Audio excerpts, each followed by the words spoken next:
Ok, hoy día tenemos que ver planteamiento del marco teórico conceptual y tengo entendido que la profesora les compartió un, una diapositiva, ¿no? Vamos a chequear.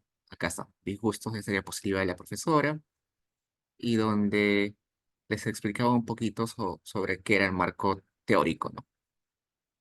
Am, y bueno, yo podría complementar esto mencionando lo siguiente. Cuando nosotros armamos nuestro marco teórico o conceptual, lo que tenemos que hacer es contar una historia.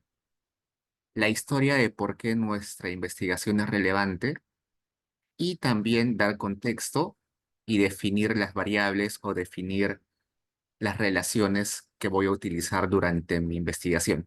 De modo que el que lea esté totalmente enterado de lo que estoy haciendo.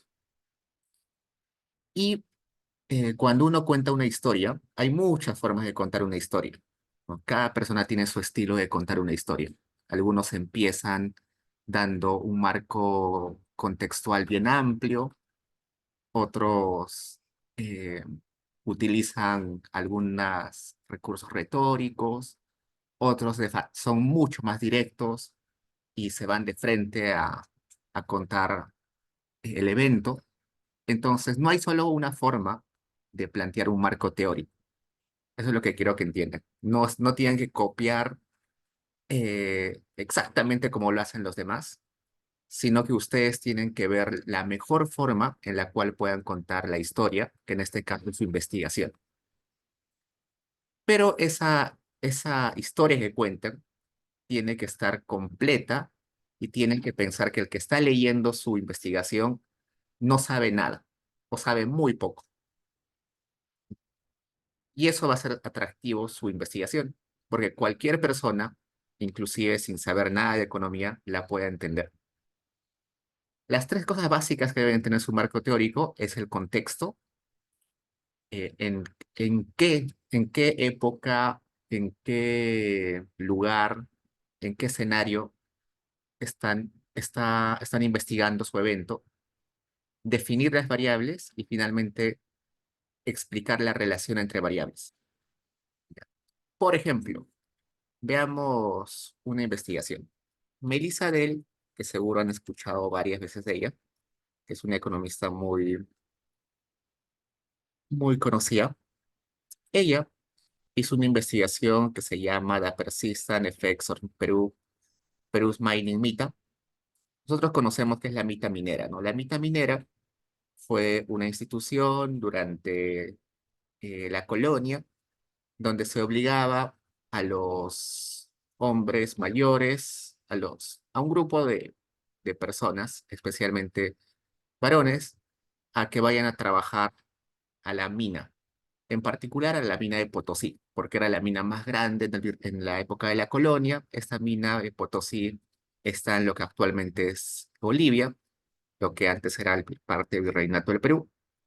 Entonces, muchas provincias del Perú tenían que mandar recurrentemente una cantidad de personas a trabajar. También iban mujeres, eh, pero a otro tipo de actividades, no a trabajar exactamente en la mina, sino a trabajar en actividades conexas a la mina. Por ejemplo, a cocinar, a hacer tejidos, pero la mita minera se concentra básicamente en los hombres que iban a trabajar en el socavón de la mina, en la mina en sí.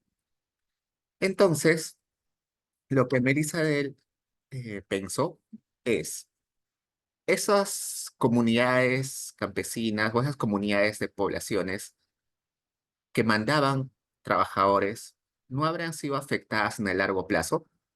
Esas provincias, comunidades de donde salían esos trabajadores, quizás fueron empobrecidas y eso ocasionó de que haya mayor hambre, menor desarrollo de capital humano, menor desarrollo de obras, menos obras públicas, quién sabe. Pero eso quizás también condicionó el futuro de esas comunidades. Por tanto, podría ser posible que hasta hoy se vean esos efectos y trato de estudiar ello.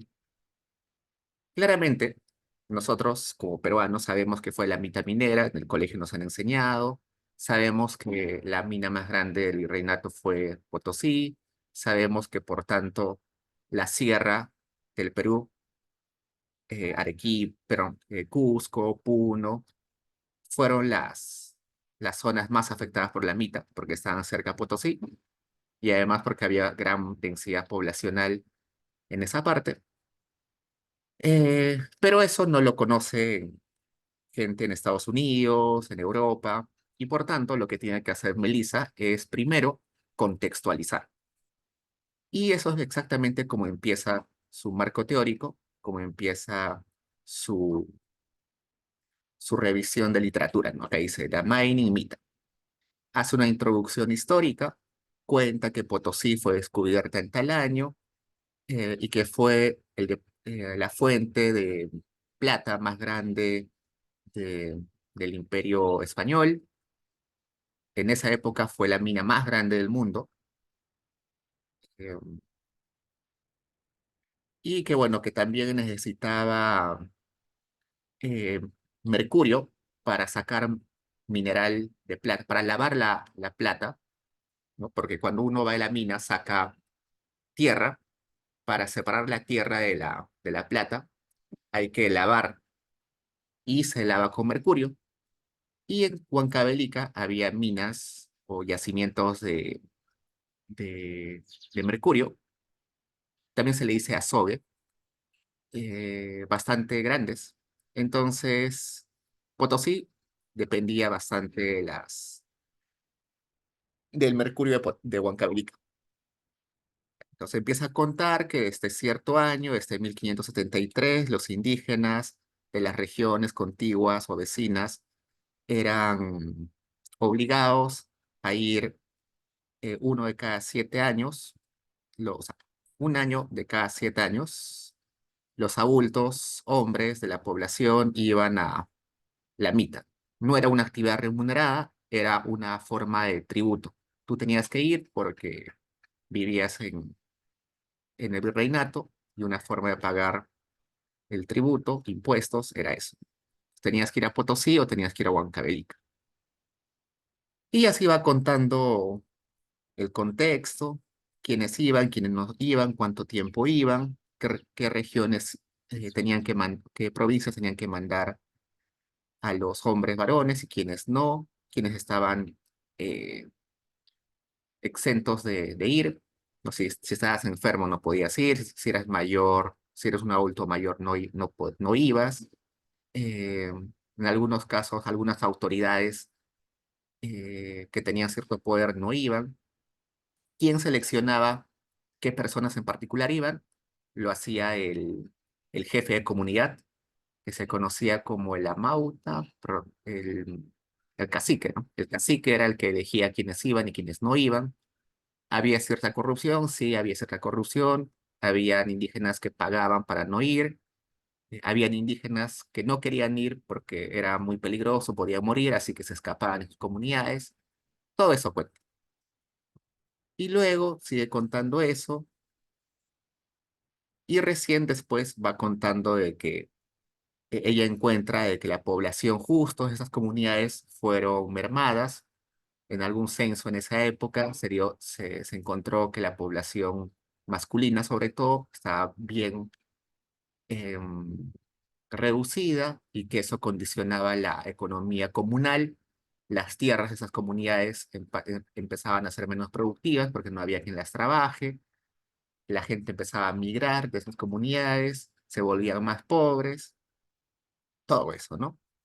Y después recién empieza a explicar que eso puede tener impactos hasta el día de hoy y eh, explica que los canales pueden ser en desarrollo de producción en la agricultura, puede ser porque hubo migración, puede ser porque eh, la presencia de los servicios públicos se fue reducida. Como no había mucha población, ya no había construcción de caminos, no había construcción de infraestructura, y todo eso puede condicionar a largo plazo. Entonces, eso es la forma en que ella hace su su marco teórico. Después recién empieza a explicar las variables, empieza a explicar su método, ¿no? Pero la primera parte es explicar el contexto.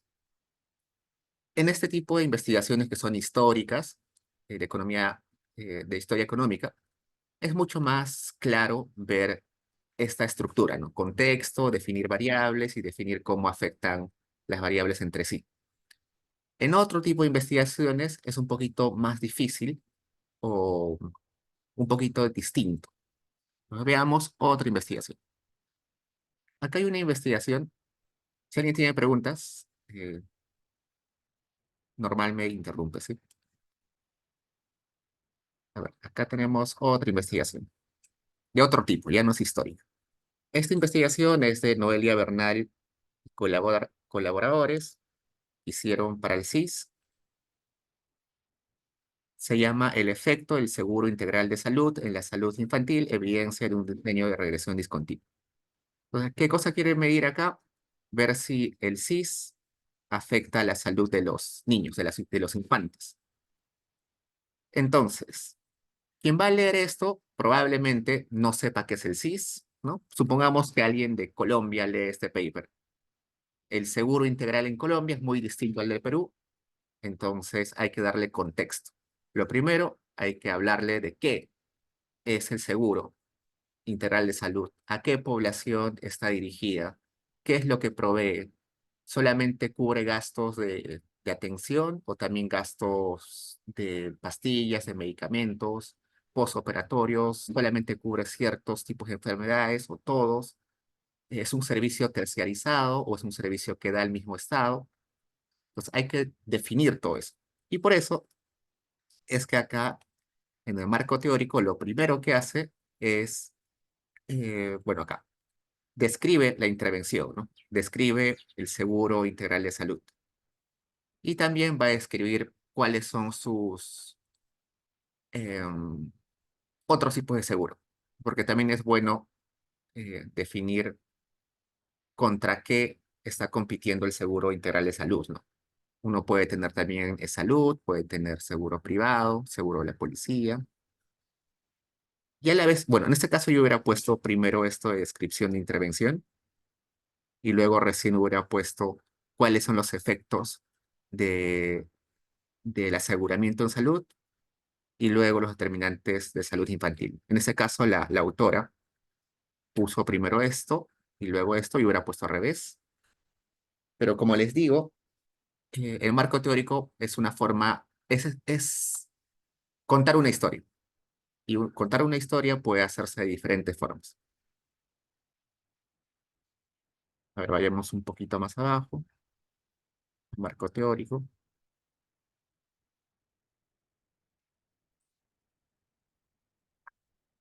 Lo primero que va a hacer acá es hablar un poquito del seguro integral de salud.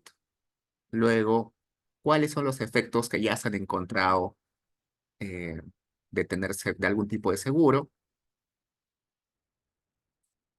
Luego se va a explicar la otra variable, ¿no? Ya hablo de la variable X, ahora se va a hablar de la variable Y.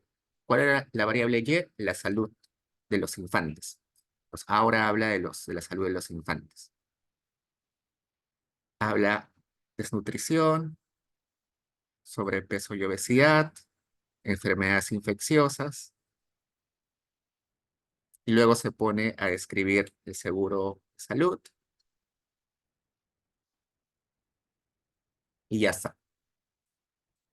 En sus diapositivas creo que está más claro. Acá tenemos las diapositivas de Noelia. Algo que ayuda siempre es tener este tipo de gráficos donde relacionamos nuestras variables, ¿no? Por ejemplo, acá en objetivos, lo que hace Noelia es decir que tiene dos preguntas o tres preguntas de investigación. Una pregunta que es, ¿el CIS tiene efectos en la salud infantil? No es una pregunta directa. CIS, salud infantil. Es una pregunta X afecta Y. Pero a la vez tiene otras preguntas, como cuáles son los canales, qué está en el medio de ese efecto, cuáles son los canales intermedios. Y la tercera pregunta que se hace es si esos efectos en la salud infantil varían según área de residencia, acceso a la oferta de salud, edad y género. Quizás el SIS es mucho más eficiente en la zona urbana o en la zona rural. Probablemente eh, es más eficiente porque en algunos lugares hay más oferta de ciertas atenciones, ¿no? Por ejemplo, rayos X solamente hay en algunos puestos de salud. Tomografías hay en unos cuantos. Eh, Capacidad para hacer operaciones complejas solamente en unos cuantos. Quizás el SIS es más eficiente en niños, pero no tanto en adultos mayores, o solamente es más eficiente en niños y no en niñas. Tiene 3 preguntas de investigación. Una sola pregunta de investigación ya sería un buen tema de tesis, ¿no? Este caso, el trabajo de Noelia es un trabajo bien extenso, pero solamente una de las preguntas de investigación ya sería un tema de tesis en sí. Acá en el marco teórico empieza a explicar cuáles son, eh, en qué favorece tener seguro de salud, ¿no? Te da protección financiera, porque no vas a gastar en caso tengas algún inconveniente en salud. Disminuye las barreras de acceso, ya no tienes que buscar tu propio médico, tu propio asistencia en salud, ya lo tienes en el SIS. Y además, eh, al tener seguro de salud, uno está más confiado de poder acercarse a hacer sus chequeos, ¿no? Luego ya habló del SIS, ahora va a hablar de la salud de los niños. La salud de los niños define tres grandes tipos de preocupaciones en salud: desnutrición, sobrepeso y obesidad y enfermedades infecciosas. Y finalmente va a explicar cómo se relacionan ciertas variables con esos tipos de problemas en salud, ¿no? ¿Qué afecta a la desnutrición? El suplemento en hierro, el control de enfermedades infecciosas, agua limpia e higiene, dietas diversas y lactancia materna. Todas esas variables afectan a la desnutrición. ¿Alguna de esas variables puede ser mediada por el SIS? Sí, ¿no? Por ejemplo, el SIS te puede dar suplementos de hierro y eso es eh, uno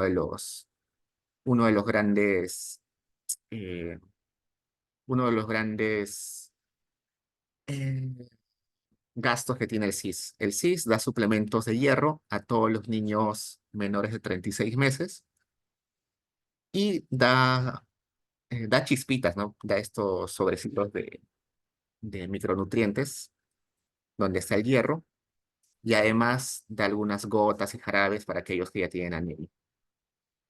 ¿Qué más? Dieta diversa también puede ser porque el SIS da asesorías de nutrición, lactancia materna también porque en el SIS se, se dan charlas y se promueve que las madres den lactancia materna. En sobrepeso, todas estas variables afectan al sobrepeso y obesidad. Alguna de ellas puede ser modificada o puede ser mediada por el SIS. Sí, por ejemplo, adopción de hábitos saludables. El SIS tiene todo un programa para dar información a los padres sobre cómo intervenir en el día a día en los hábitos. Actividad física, también el SIS tiene programas para incentivar e informar a los padres de que la actividad física y la calidad del sueño es buena. En enfermedades infecciosas, eh, la inmunización puede afectar a enfermedades infecciosas, los antibióticos también, la reducción de contaminación también, la lactancia exclusiva también. Algunas de estas pueden ser mediadas por el SIS. Entonces el SIS sí tiene algún espacio para poder afectar la incidencia en enfermedades. Y bueno, luego va con fuentes de información y todo eso. Eso ya no es parte de hoy. Ya, vayamos a una tesis, ¿ya? Esta tesis eh, de Cristina Glave dice: cambios en el empoderamiento de la mujer, el caso de las beneficiarias de Juntos en el Perú 2014. Cristina lo que quiso hacer es preguntarse si ser beneficiaria de Juntos puede afectar al empoderamiento de las mujeres. Una pregunta interesante. Eh, ¿Y cómo contó ella la historia? Lo que empezó haciendo ella es definiendo qué es empoderamiento de la mujer, lo cual es muy importante, porque empoderamiento de la mujer en sí puede ser muy abstracto. Hay que saber qué se entiende en la academia como empoderamiento de la mujer, cómo se mide, eh, si hay consenso sobre cómo se mide y cómo se puede medir en el Perú.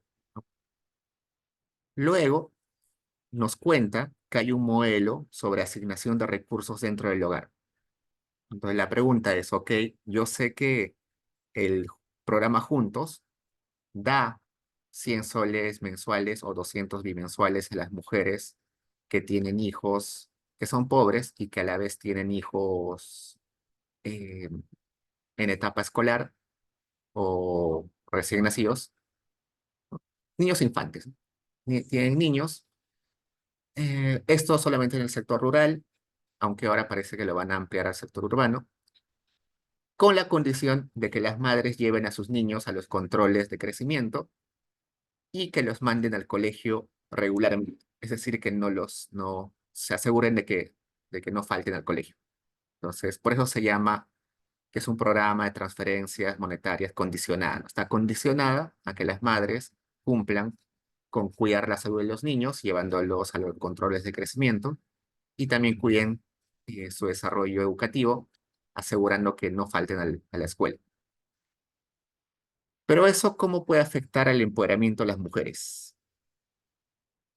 Resulta que Juntos le da la plata a la madre, no se le da al padre en ningún caso.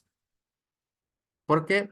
Porque hay un montón de literatura en economía que dice que las mujeres gastan mejor el dinero en favor de la familia que los hombres.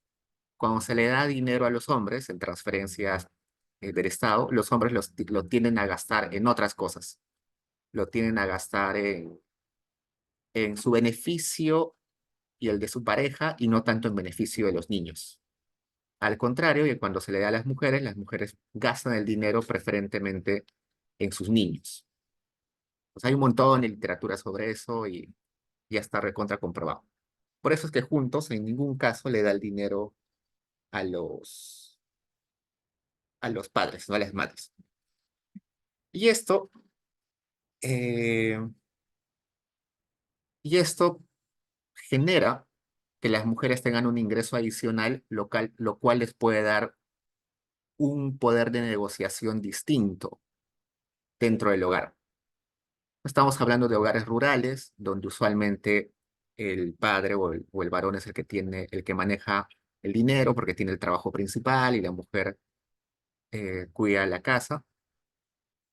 Entonces, que la mujer tenga un ingreso frecuente, recurrente, seguro, puede hacer que tenga mayor poder de negociación en el hogar y por tanto pueda tener más poder de decisión y eso la empodere, ¿no? Pueda tener mayor empoderamiento. Y hay un modelo teórico muy, pero muy extendido y muy conocido, que es la asignación de recursos dentro del hogar. Y acá está. Ese modelito nació con Becker. Becker es uno de los primeros, eh, el primer economista en realidad, que habló sobre que los hogares no son unidades de optimización, sino dentro del hogar cada individuo optimiza. Nosotros en microeconomía siempre vemos al hogar como una unidad optimizadora.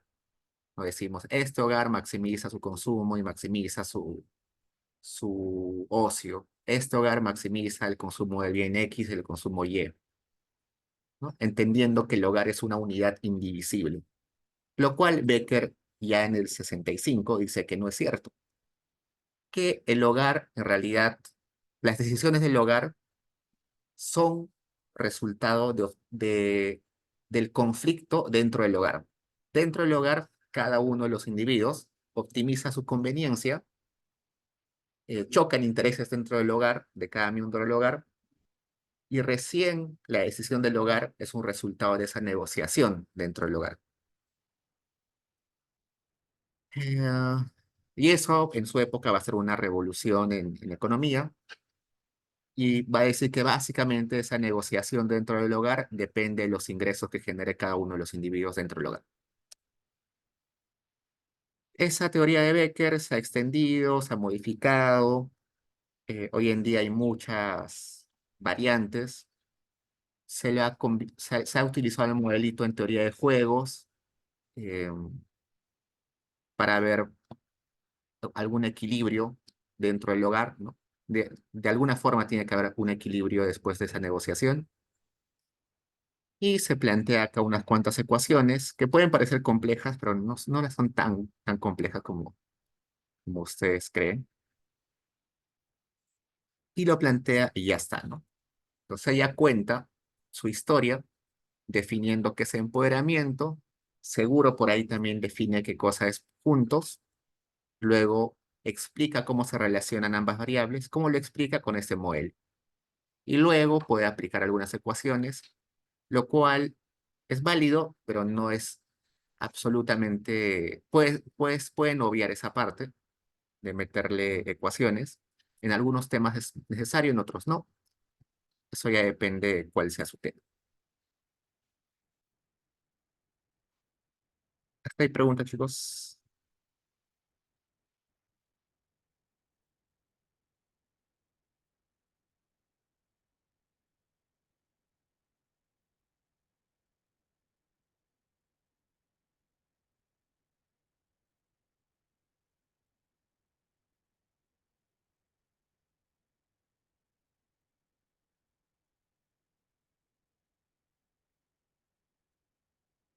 Ah, acá Patricia me habla sobre temas macro. Vamos a ir a un tema macro ahorita, ¿sí?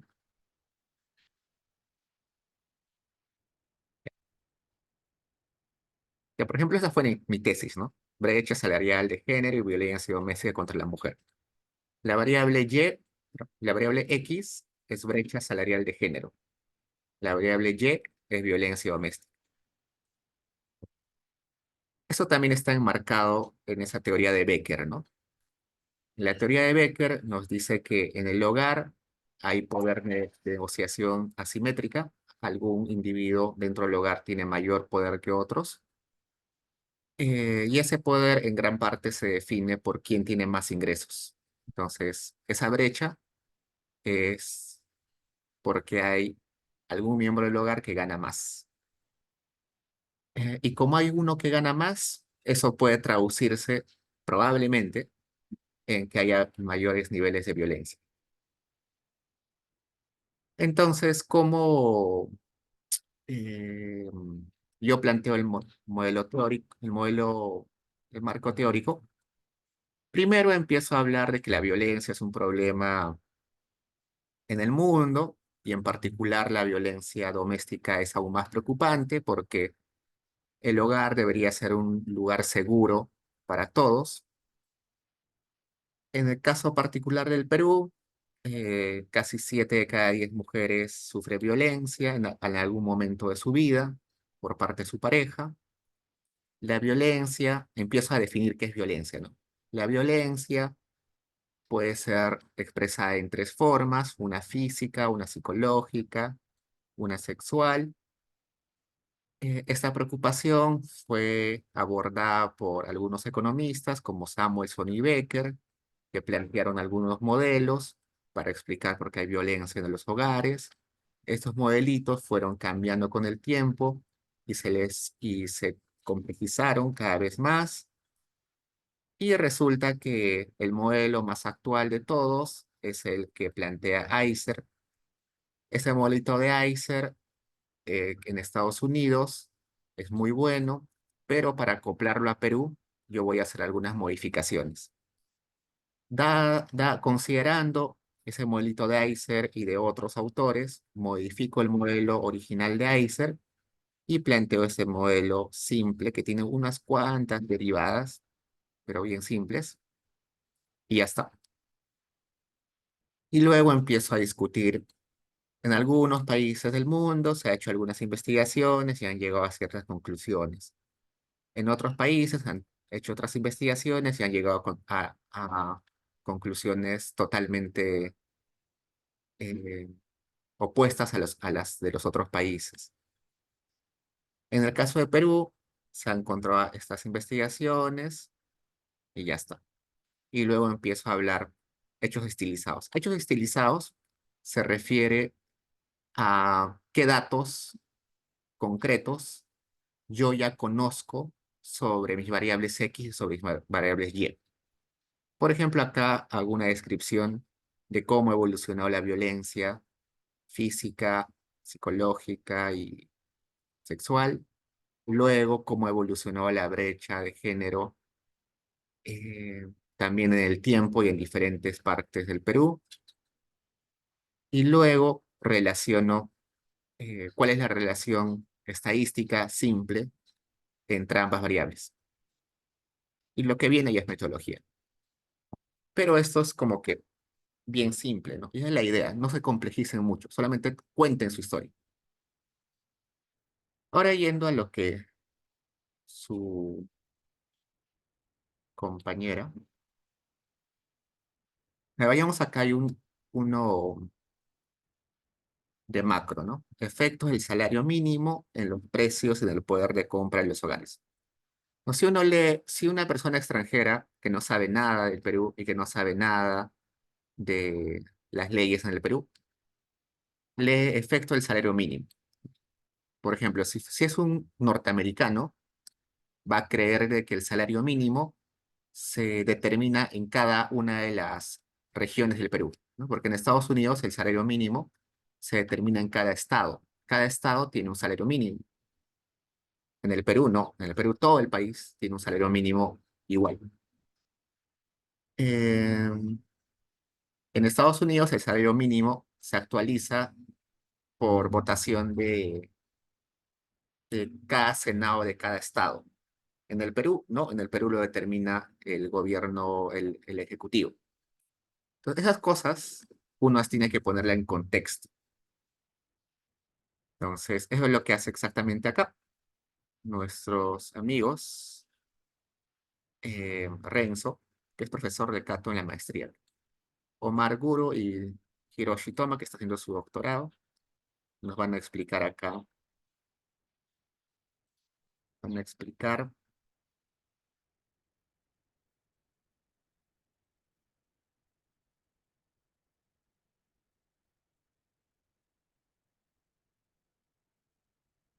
se explican un poco ah,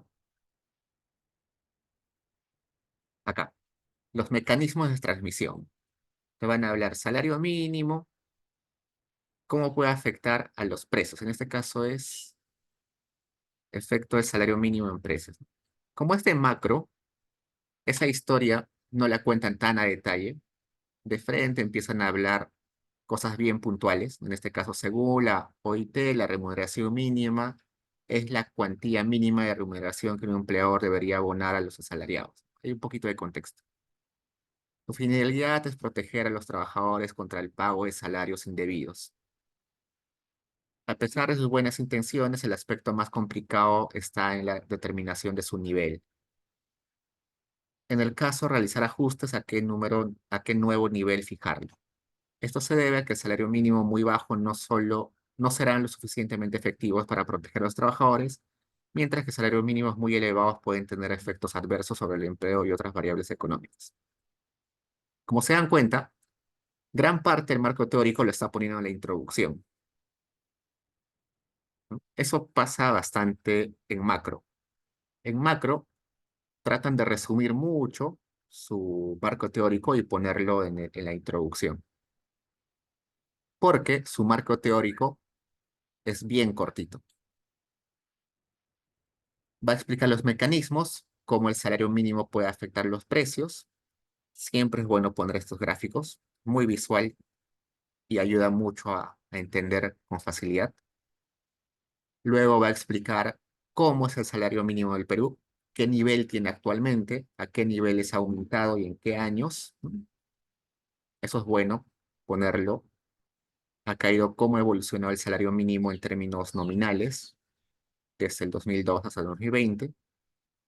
Y ya de frente ahí se va la metodología, ¿no? Acá pone algunos gráficos. Esta característica sí ya serían hechos estilizados, que no está dentro del marco teórico, pero son hechos estilizados que pueden venir luego. Y luego ya pone la metodología. Pues como se dan cuenta, en estudios macro no hay un marco teórico en sí, o a veces el marco teórico es muy chiquito, lo tratan de resumir mucho en la introducción. Vayamos a un paper del profesor Gabriel Rodríguez, que es el que escribe más en macro.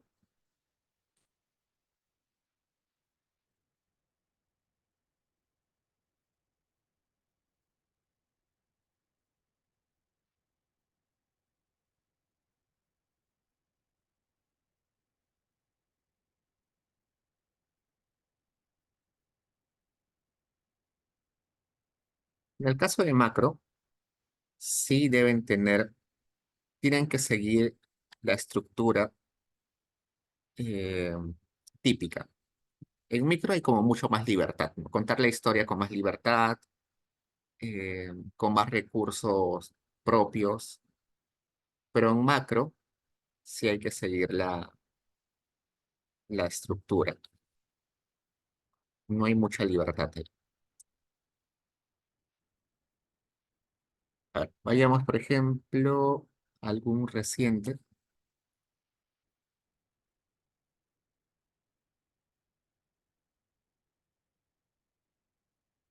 Ya, vayamos a esto. Efectos de shock externos en fluctuaciones macroeconómicas en países de la Alianza del Pacífico, ¿no? La Alianza del Pacífico son Perú, Chile, Colombia. ¿Quién más? Aquí descarguemos esto. Busquemos el marco teórico.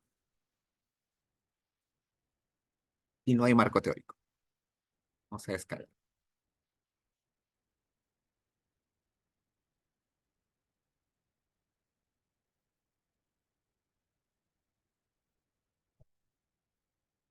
Creo que este está incompleto. Sí.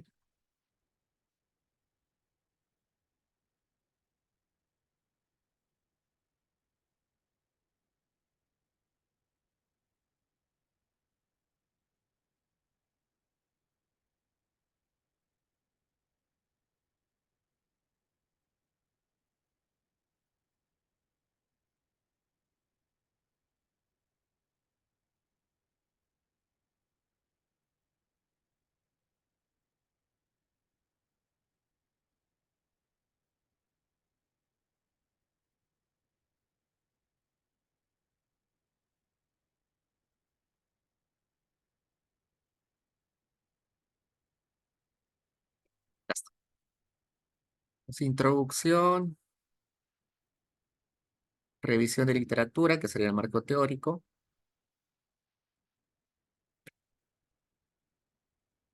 Pues acá, esta sección resumimos el cuerpo de investigaciones sobre impacto de shocks externos en variables macroeconómicas, con un especial énfasis en Latinoamérica.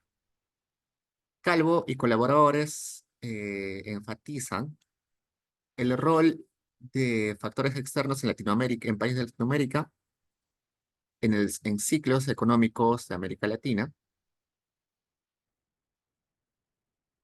Aproximadamente el 50% de los errores de predicción de varianza para los tipo de cambio, en la mayoría de ellos. Sin embargo, estos resultados contrastan con Ahmed y Murtit, Hausman and Gavin, a Hofmeister y Roldón, quienes concluyen que en general los factores externos juegan un rol relativamente limitado y los choques de oferta agregadas son los que verdaderamente afectan a las fluctuaciones económicas en países en desarrollo. Entonces, como se dan cuenta, en este párrafo chiquito ya se citó uno, dos, tres, cuatro papers sin detallar mucho en cada uno de ellos, lo cual contrasta mucho con las investigaciones en micro, ¿no? En micro uno hubiera empezado diciendo, Calvo et al. En el 93 hizo una investigación con tales países para datos de tal periodo a tal periodo. Utilizó tal método y se enfocó en tales variables en específico. Utilizando un método tal, logró encontrar todo lo siguiente. Eso hubiera sido un párrafo entero. Y después hubieras dicho, por otro lado, Ahmed y Murhood hicieron esto, aquello, aquello, aquello, lo cual coincide con Hausman y Gavin, que hicieron esto, esto, esto para tales países, y que también coincide con Hausmeister y Roll 2, que hicieron esto con tal método, con tales datos, ¿no? En micro es como que mucho más extenso por costumbre, ¿no? En macro son mucho más resumidos. Si yo quiero saber exactamente qué dijo Ahmed y Murphy, tendría que ir a buscar el paper y, y leerlo, ¿no? Acá ni siquiera sé para qué países exactamente investigaron a Met y Murphy, porque me dice solamente países en desarrollo. Pueden ser unos cuantos países en desarrollo o todos los países en desarrollo. No sé exactamente con qué método lo hicieron, en ninguna parte me dice. No sé si lo hicieron para el mismo periodo, las tres investigaciones, o para diferentes periodos. Entonces, esa es la diferencia de macro con micro. En micro van mucho más directos.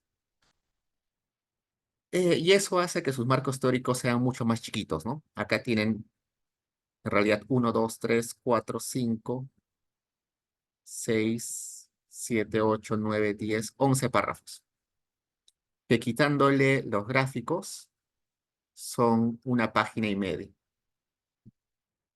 Entonces, es mucho más directo. ¿Por qué en macro son mucho más directos? Porque el enfoque relevante es la metodología. La metodología es lo que hace la diferencia en macro. En macro, los temas de investigación pueden ser muy parecidos. Esta pregunta de investigación no es nada novedosa, es una pregunta de investigación típica, pero lo que hace diferente esta investigación de otras es el método. El método seguro es mucho más complicado que sus predecesores. El método seguro utiliza una data más actualizada. El esfuerzo computacional para este paper debe ser mucho más fuerte que otros papers. Por eso quizás está publicado en un buen lugar, en una buena revista. Entonces, en macro, no tienen que ser muy detallistas en el marco teórico, tienen que ser más directos.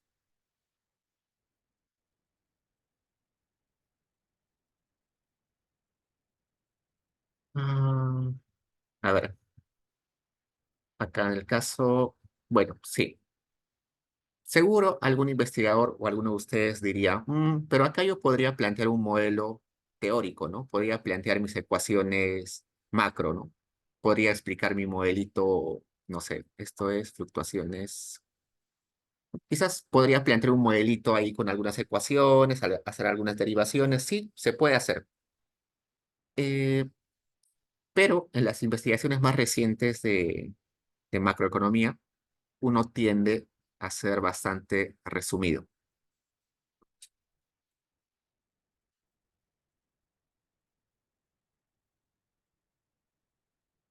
Pero dependiendo de su tema, por ejemplo, si están haciendo un modelo eh, neo-keynesiano, donde tienen que hacer simulaciones con modelitos de SGE, SGI.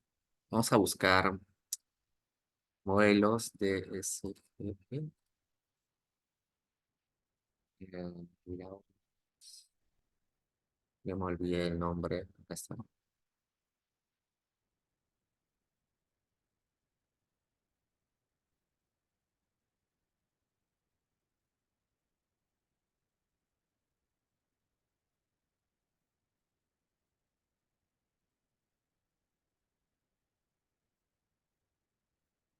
Este autor es muy conocido en Latinoamérica, sobre todo porque viene bastante a Latinoamérica, dicta en el curso de verano, no sé si dictan, pero dictaba en el curso de verano del Banco Central.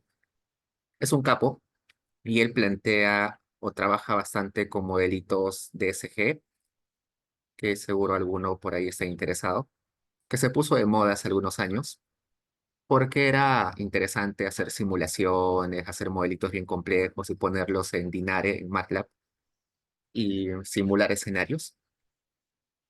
Los últimos años ha perdido un poquito de relevancia porque es fácil de criticar, pero tiene su, es bien llamativo hacer ese tipo de investigaciones. Entonces, por ejemplo, busquemos alguno.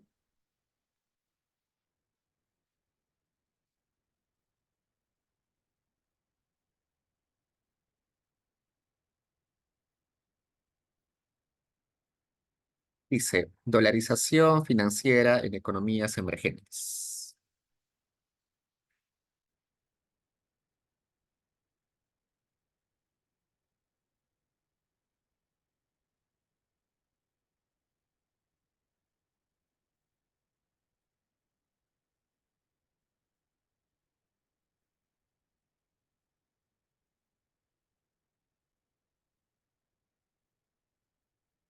Ya. En este paper, que también es macro, es mucho más extenso que los típicos de macro, porque acá lo que sí tienen que plantear desde un inicio es sus ecuaciones del modelo. Acá seguro lo que quiere hacer nuestro amigo Lawrence es simular cómo una dolarización baja, una dolarización alta puede afectar a ciertas variables en la economía. Por tanto, necesita plantear modelos donde eh, explicite cómo ciertas variables afectan a las otras. Por ejemplo, vamos a ir acá abajo, donde tiene sus ecuaciones. Ahí dice modelo, ¿no? Nos va a decir eh, el trabajo de los hogares, ¿no? ¿Cómo deciden los hogares cuánto trabajo eh, ofrecer al mercado? Y va a plantear su modelo, acá dice 2 periodos. En ese modelito va a poner variables que afectan a la decisión de la familia sobre cuánto trabajo ofrecer. También hay otros modelitos, pero otra parte donde va a explicar cómo los hogares, en este caso serían hogares que tienen empresas, ¿no? ¿Cómo deciden? Por ejemplo, este hogar tiene que utilizar capital para producir. Supongamos que es un hogar productor, ¿no? En micro han visto que hay hogares que también son productores, como un hogar rural, ¿no? En un hogar rural producen en su chacra, en su terreno, eh, y en su terreno pueden producir con su mano de obra o pueden contratar mano de obra adicional. O pueden trabajar parcialmente en su terreno y otra parte de su tiempo vender su trabajo al resto de la economía, en otra empresa. ¿No? Y eso es básicamente lo que está proponiendo acá. El capital de esta familia tiene que repartirse en dos actividades, en una actividad doméstica y otra actividad foránea, seguro trabajar fuera. Y va planteando ecuaciones, luego de haber planteado cómo se comportan los hogares, tanto dentro de su economía doméstica como con el mercado, tiene que ver cómo funciona el sector financiero, de qué depende la tasa de interés, eh, cómo se determinan los depósitos, también cómo se comporta el consumidor final, en este caso solamente con dos periodos. Todas esas ecuaciones seguro las va a relacionar entre ellas, las va a linealizar, esas ecuaciones las va a meter a MATLAB, a Dinare, va a poner los ciertos parámetros y eh, va a simular cómo funciona la economía. Entonces, en ese caso, sí es largo el paper porque tiene que primero proponer las ecuaciones, luego de proponer las ecuaciones, tiene que definir de dónde va a sacar los parámetros, tiene que calibrar qué parámetros poner a cada uno de los parámetros. Acá este parámetro va a ser 0,38 porque seguro otro investigador ya lo calculó. Este parámetro, que es la elasticidad de demanda por exportaciones, va a ser 3,28. ¿Por qué? Porque seguro ha habido un autor que ya lo ha estimado. Luego de calibrar, seguro va a linearizar su modelo y lo va a meter Inare, ¿no? Este tipo de investigaciones eh, no tienen mucho marco teórico. Vamos a ir acá. De frente se va a conceptualizar sus variables, a presentar algunas investigaciones similares, a ver cómo su variable X y Y se han comportado en el tiempo o alrededor del mundo, y ya de frente se va a proponer sus ecuaciones. Esto es otro tipo de investigación, pero en realidad en pregrado es muy raro de que se hagan ese tipo de investigaciones. Pero igual se los muestro para que tengan en cuenta. ¿Está ahí preguntas, chicos?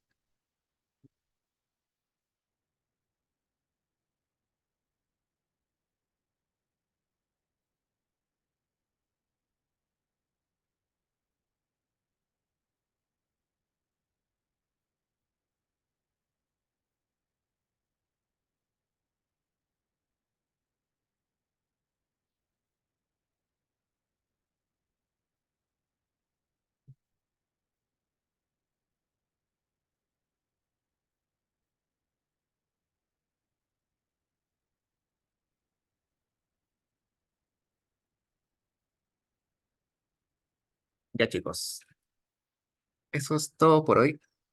Solo les queríamos mostrar cómo se presentan los marcos teóricos o conceptuales, que como han visto es bien distinto en diferentes temas, pero la idea es que pongan un contexto, definan sus variables y expliquen la relación entre variables.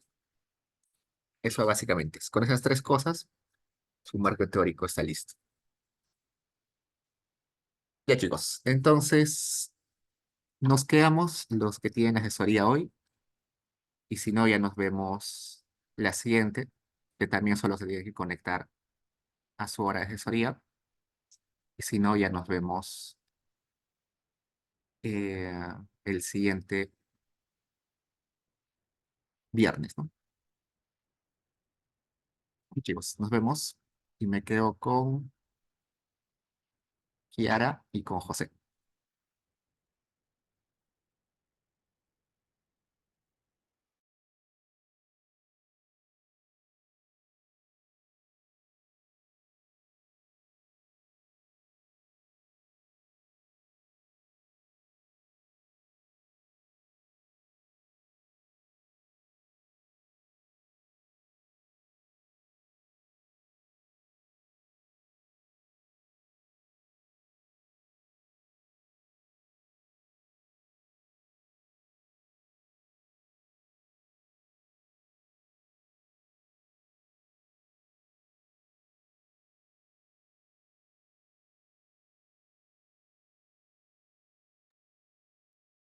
Listo. Kiara, ¿qué tal? Cuéntame, ¿qué te ayudo?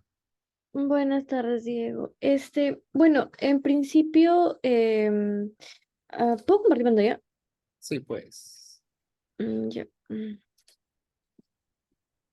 Mm, ya, en principio, ya.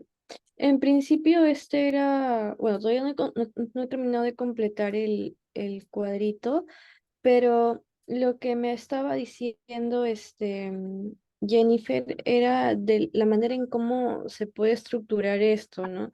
Al menos con estas tres fuentes que encontré, que la verdad es que yo siento que hablan de manera muy sustancial todo. Y bueno, mi tema era el efecto de la política monetaria sobre la oferta crediticia. Ahora, te comento, en principio las fuentes hablan de el traspaso de la tasa de interés de referencia a las tasas del sistema financiero. Ujú, Algunas involucran no solamente a las activas, que vendría a ser la de la oferta crediticia, sino también de las tasas pasivas y también lo habla por segmentos, ¿no? Puede ser tasas activas hipotecarias, de consumo y así. Entonces, pero en mi caso, estoy hablando eh, de la cantidad de préstamos que se otorgan. Por ejemplo, ahorita recién acabo de ver que, por ejemplo, este paper de acá del BCR toma como variable dependiente si la cantidad de préstamos, ¿no? Entonces, bueno, todavía me falta ver eso, ¿no? Pero la pregunta es si puedo añadir al canal de transmisión que vendría a ser, por ejemplo, acá menciona el canal de transmisión de la tasa de interés de referencia a por ejemplo, la tasa activa. ujú, Entonces, de ahí lo que me correspondería sería hallar el canal de transmisión de ahí, bueno, que ya es implícito, ¿no? A la oferta crediticia, ¿no? ujú. Bueno, en realidad tu investigación creo que sería al volumen de préstamos, no a la oferta en sí. Por, Entonces, porque lo ¿por que qué? tú vas a, tu variable lleva a ser la cantidad de préstamos, ¿no? O sea, es lo que pensaba yo, pero como Jennifer me dijo que podía cambiar eso, o sea, ¿cómo se llama? Mi indicador puede variar dependiendo de lo que yo quiera hallar, lo que vaya encontrando en la literatura. Claro, la Entonces, oferta, la oferta es lo ajá, que ofrece los bancos, pero uno no puede saber exactamente cuánto ofrecen, sino lo que finalmente se firma, lo que finalmente se otorga. claro. Pero eso ya no sería oferta, sería el volumen de préstamos. Y la oferta vendría a ser la tasa, simplemente. No, la oferta no la puedes ver en realidad. O sea, porque la oferta es lo que quiere el banco ofrecer, pero no siempre. O sea, por ejemplo, yo quiero ofrecer 1.000 kilos de trigo, pero finalmente solamente se va a vender la mitad, supongamos. Pues lo que yo puedo observar es lo que se vende finalmente. Ok, No puedo observar lo que quiere el vendedor. claro. Pero, o sea, no cambia mucho, o sea, solamente es el término. O sea, todo lo demás sí, igual, solamente me preocupaba el término, la Ah, palabrita. ya. Entonces, tendría que cambiarlo, ¿no? Ya no sería el efecto de la política monetaria sobre los préstamos que Sobre se ajá, sobre el realizan. volumen de préstamos, algo así. Ok.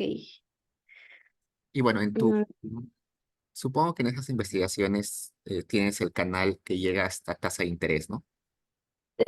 sí, o sea, mencionan dos canales principalmente. Uno habla del canal de balance de portafolio y otro que se da por el canal, bueno, redundantemente crediticio, ¿no? Ujú. Este, pero la literatura menciona que a veces eso puede ser un poco ambiguo, ¿no? Porque, este, a ver, por acá lo tengo. El efecto puede ser ambiguo dependiendo de, a ver, dependiendo del apetito al riesgo, ¿no? O sea, ese es por el lado del canal de balance de portafolio, por el tema de los retornos y eso, ¿no? Porque, por ejemplo, a una baja la tasa de interés, los retornos también bajan. Entonces, se supone que en la cartera se quiere mantener un retorno Claro. en específico, ¿no? Entonces, para eso tienen que migrar a activos más riesgosos. Ujú. Y bueno, por ese lado, ¿no? Entonces, los activos más riesgosos que pueden ser préstamos a corporativas o, este, em, ¿cómo se llaman esto? Em, Agentes más riesgosos. Eso es lo que mencionó en un paper que estaba leyendo, uno de esos. Ujú. Y, y bueno, eso. Y por el lado de, por ejemplo, una subida de la tasa de interés, eso ya no se queda, no queda muy claro, ¿no? Si los bancos van a preferir, o las entidades financieras van a preferir irse por activos menos riesgosos. por ejemplo, en el caso de la pandemia, eso es lo que pasó, ¿no? Las empresas, bancos, eso, comenzaron a comprar bonos del Tesoro de Estados Unidos. Ujú, Entonces, este, ahí se ve que trataron de asegurarse, porque pueden tener más por menos. ujú. Claro, todas Ujú, esas ambigüedades que pueden surgir, estoy seguro que en esos papers tratan de hacer algún test o alguna estimación adicional para poder determinar si hay esa ambigüedad, ¿no? Eh, claro, pero eso ya, eh, creo que no te preocupes mucho por eso, sino preocúpate, busca o encuentra eh, un paper donde esté todo mucho más simplificado y más claro. Estas excepciones o ambigüedades ya las cubres luego, cuando ya estés haciendo tus estimaciones. Por ahora, lo que te importa es una teoría que sea la teoría más clara, ¿no? Por ejemplo, no sé, cuando yo hacía mi tesis, encontraba teorías que me decían que en países eh, de, de, de África sobre todo de África, el efecto era contrario al que yo quería estudiar. Era totalmente opuesto a lo que yo creía que iba a encontrar. Eh, claro, y finalmente como que eso me desanimaba, pero eh, te das cuenta que es otro contexto, es un periodo, un lugar particular, es un contexto particular, el periodo es distinto. Estoy seguro también que si vas a agarrar datos de durante la pandemia, puede ser que te salgan cosas contraintuitivas porque fue un periodo atípico, pero esto claro, lo ves luego. Por ahora enfócate en qué dice la teoría en sí. ujú, claro. Ya. Entonces, bueno, todavía no estoy segura, o sea, si la mayor cantidad, o sea, la mayoría de mi teoría, cuando habla de la oferta crediticia, menciona la tasa de interés o menciona, por ejemplo, este caso, ¿no? El nivel total de créditos, Mm. de préstamos. Entonces, creo que todavía voy a seguir leyendo. Todavía me falta esta de acá también, entonces. Voy a ver qué me dicen, porque varios me han mencionado tasas. Bueno, acá de manera general, ¿no? Sistema financiero y tal vez por eso hablan de eso. Y acá también lo mismo son Pero ¿has específicos. encontrado uno que te diga en préstamos, o sea, que tu variable guía sea préstamos? Esta de aquí, Ah, ya.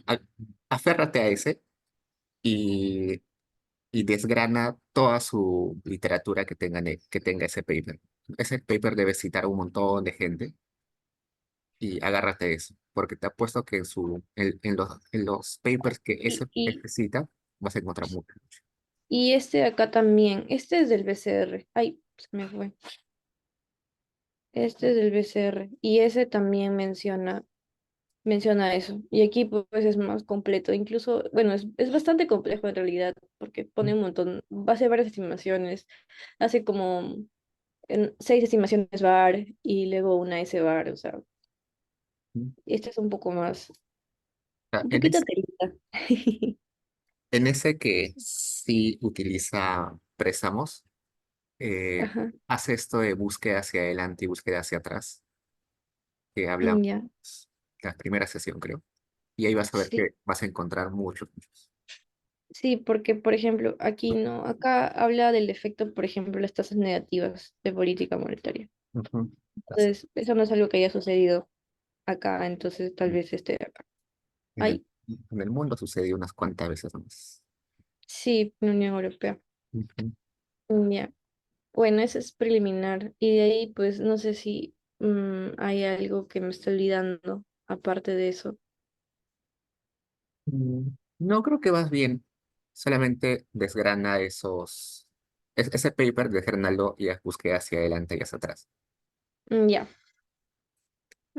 ya, listo, Diego, muchas gracias. Vemos.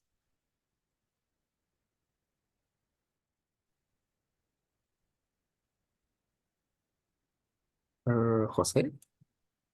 Hola Diego, buenas tardes. Este, Diego, quería comentarte, bueno, tuve una conversación un poco tardes con la profesora.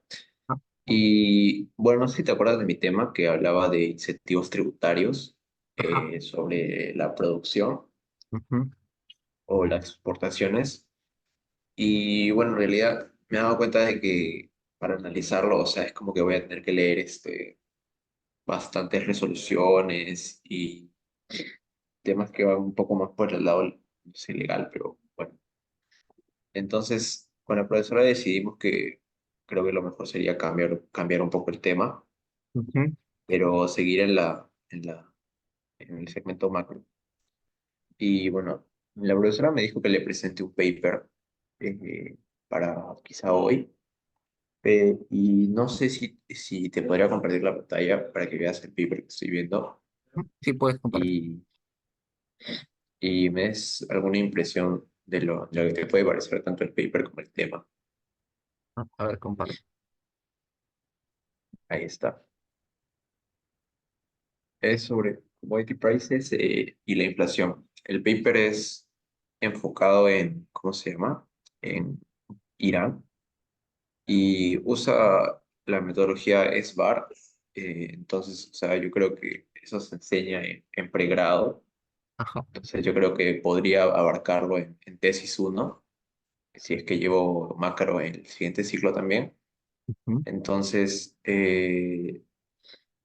bueno, yo quería saber si te parece o unas de tus impresiones del paper en general. A ver, pásame el link para abrirlo acá. A ver, espera.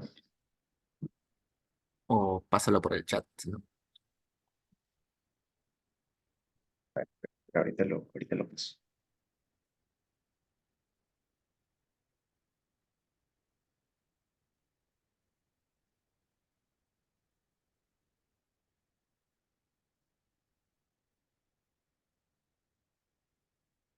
Ya, ahí se manda por el chat. Ah, a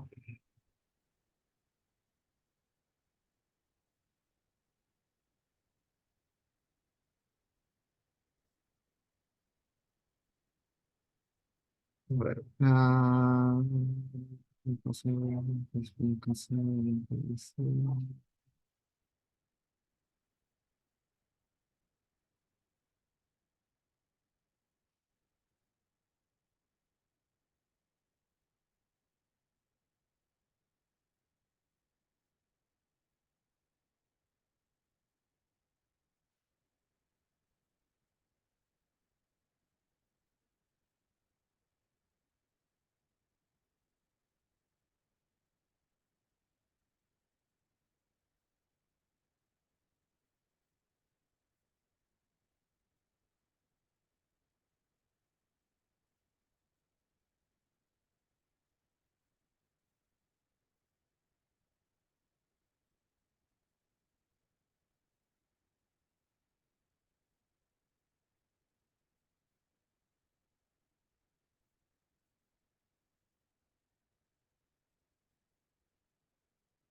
A ver, quiero saber si Irán tiene, eh,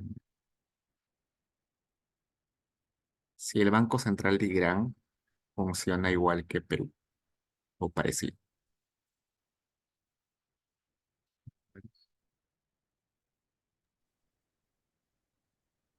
Mm, Vamos a buscar en Irán.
Ok, sí.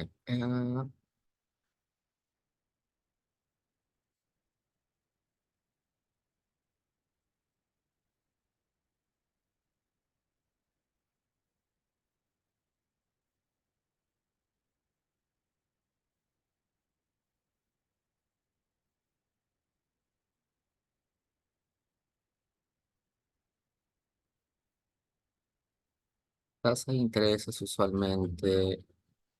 ah,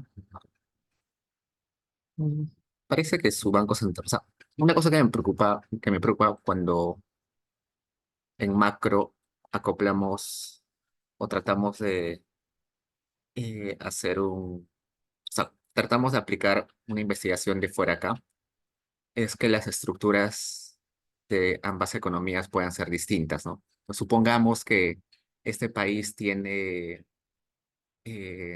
su banco central no interviene para nada, ¿no? Y eso es muy distinto a lo de Perú, donde el Banco Central sí eh, tiene su objetivo de mantener la inflación baja y su herramienta de política es la tasa de interés, ¿no? Pues según lo que leo, sí, también utiliza la tasa de interés para mantener la inflación baja. Así que al menos por lo que leo, sí, creo que puede ser.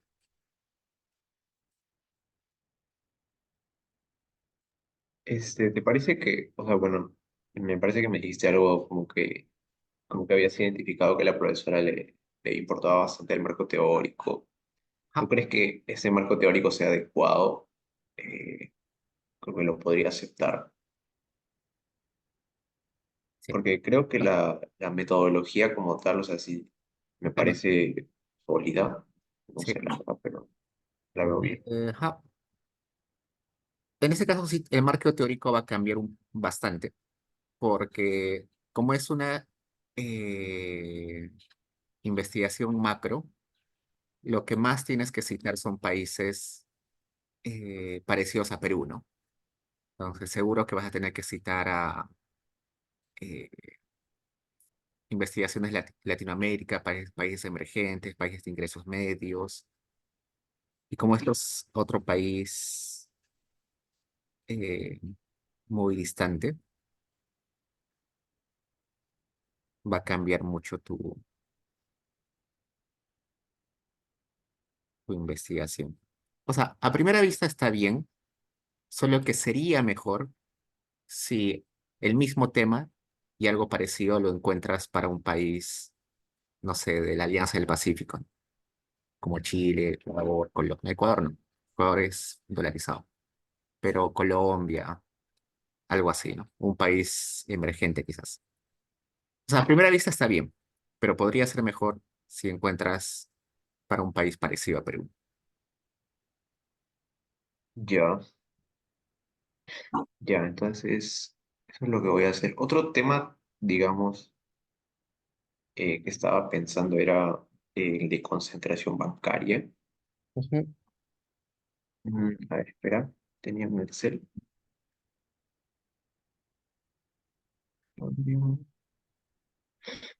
Y también había de términos de intercambio. Ah, no, pero este ya está hecho.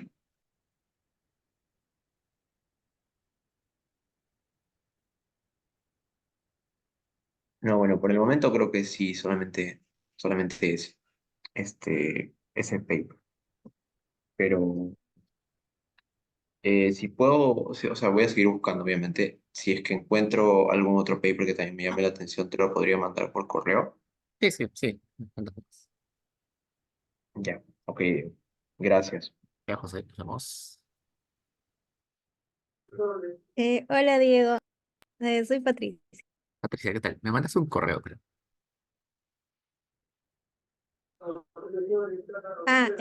Ay, ¿ya vas a desconectarte? Ah, no, no, me mandaste un correo, creo. Fuiste tú, ¿no? De JPS. Ah, ya, sí. Ya te contesté. Sí, sí, sí, te mandamos de dos cursos, creo. Ah, sí, sí lo vi, gracias. Sí, ahora ya entiendo mucho mejor la dinámica. Sí, el contrato no te, o sea, el contrato siempre demora. O sea, literal te van a hacer firmar en enero, febrero, marzo, abril, en mayo, junio, fácil recién. Ah, ya Pero entiendo, igual, sí. igual puedes estar dictando, el contrato se regulariza después.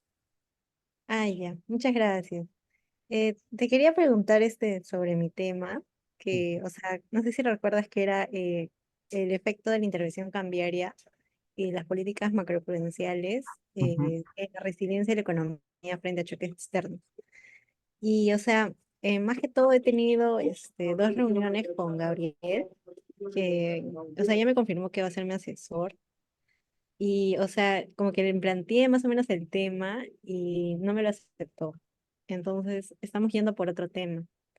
ya. Y, o sea, en ese caso, yo he estado investigando también por mi cuenta sobre cómo poder, para no cambiar el tema, ¿no? Porque como que ya avancé bastante analizando la literatura y todo eso. Y más que todo he encontrado este paper que, am, a ver, este de aquí, que analiza los requerimientos de reserva como un instrumento de estabilidad financiera. Y lo que me gustó de este paper, porque, o sea, las reservas, los requerimientos de reserva también es como una política macroprudencial. Entonces, en Dale. ese caso, sería una variable que podría implementar en VAR, que, o sea, yo estaba pensando cuantificar, o sea, los efectos mediante un VAR y con bloque exógeno. Entonces, lo que me gustó de este paper, que es del BCRP, que o sea, también implementa el bloque exógeno y también implementa un VAR, porque he estado buscando literatura sobre la política macroprudencial y la mayoría utiliza regresiones OLS y no utiliza VAR. Y creo que por eso también como que Gabriel se desanimó, porque es bien difícil como que, o sea, en la literatura aún no se ha explorado ese tema, pero en VAR. Y aquí, o sea, esto lo hace para varios países este paper y como que aquí especifica que en su VAR va a utilizar estas variables. Ujú. Pero lo malo es que el paper dice que ha sacado de la base de datos de un autor que se llama Fernando, de este paper, acá, mm, a Fernández. Fernández Anguidotti. Acá está abajo, de Federico, diré, sí, este Federico de él, que se había guiado porque él había hecho una construcción de la política macroprudencial a nivel así, más que todo mundial, creo, porque analizó a los países emergentes y de economías avanzadas. Ujú. Y, o sea, estaba buscando esa base de datos porque en BCRP no encontré, o sea, una amplia base de datos, porque creo que recién se implementaron esas políticas del 2010, entonces sería muy poca muestra. Y Ah, encontré esto aquí, que es como que lo que lo citó, y pone esto de aquí. y, o sea, en ese trabajo del BCR de este que año, o sea, ¿está Perú en esa base, en su Sí, crisis? sí, está Perú. Mm, y ya se encontró la base de datos de ese autor, Federico. Del autor del BCRP, no, Eh, pero uno de los o autores sea, es Gondo, ¿no? sí, creo. Sí, sí, Rocío Gondo, Carlos Cantú y Berenice Martínez. A Rocío le puedes escribir, o sea, ella es buena onda, te lo puede pasar. O sea, sucede que a veces los autores tienen sus bases de datos y no las quieren compartir, pero, Ah, pero al menos mm, no creo que te la nieguen. O sea, a veces hay bases de datos que sí te las niegan porque son bases confidencial, creo. confidenciales o pagadas, ¿no? No sé, Ah, claro. a veces te piden miles de dólares por una base, pero no creo, o sea, normal te la pueden pasar. Ya, porque no sé si también que recuerdas de que te mostré un paper donde utiliza un índice de las políticas macroprudenciales. Ah, ujú. Mismo autor lo construye y es del BCRP también. Bueno, no es del BCRP en sí, sino que es del Banco de Chile, que creo Ah, que hizo un estudio para el BCRP, en donde Perú está incluido en la muestra porque era para varios países. Y, o sea, le mostré también sea, como que, porque era del IMF, pero, o sea, la autora en sí construyó un índice a partir de eso. Entonces, cuando le mostré eso a Gabriel, como que me dijo que, o sea, no veía como que tenía potencial eso, que, o sea, más bien el índice tendría que ser en trimestral, algo así. Pero igual como que está interesada en ese índice y, o sea, también podría escribirle. Claro, le puedes escribir, o sea, normal. Aunque no lo creas, la mayoría de investigadores les gusta contestar correos así de estudiantes. Ah, No son tan cerrados como uno cree. Prueba, ya, vas a ver qué te van a contestar. ya, gracias. Y aparte también como última duda, tenía una consulta respecto a lo que iba a escribir para mi avance, porque yo tengo una reunión, o sea, puse para que sea mi asesoría el martes, no, el miércoles, Ujú, y en la parte de marco teórico, en mi caso, tú me recomendarías como que desarrollar, porque encontré un paper que desarrolla el modelo neokeynesiano justo para política macroprudencial ujú. y lo combina con la política monetaria y como que es uno de Paul Castillo con un asesor que tuvo, no, con un asesorado que tuvo maestría. Y ahí como que explica mediante un modelo de ESG que la política monetaria óptima y la política macroprudencial. Entonces no sé si tú me recomendarías, o sea, desarrollar ese modelo en mi marco teórico. Para este curso sí. O sea, para tesis probablemente no te pida mucho. Hasta fácil, Gabriel te dice que lo mandes a los anexos. Pero para este curso de seminario, Jennifer sí va a querer que, va a apreciar bastante que lo ponga. Ah, ya, sí, estaba en duda de eso. Ah, entonces voy a hacerlo. Gracias. Gracias, Diego. Eso era todo. Muchas gracias. Llévate que sea, cuídate, nos vemos. Cuídate.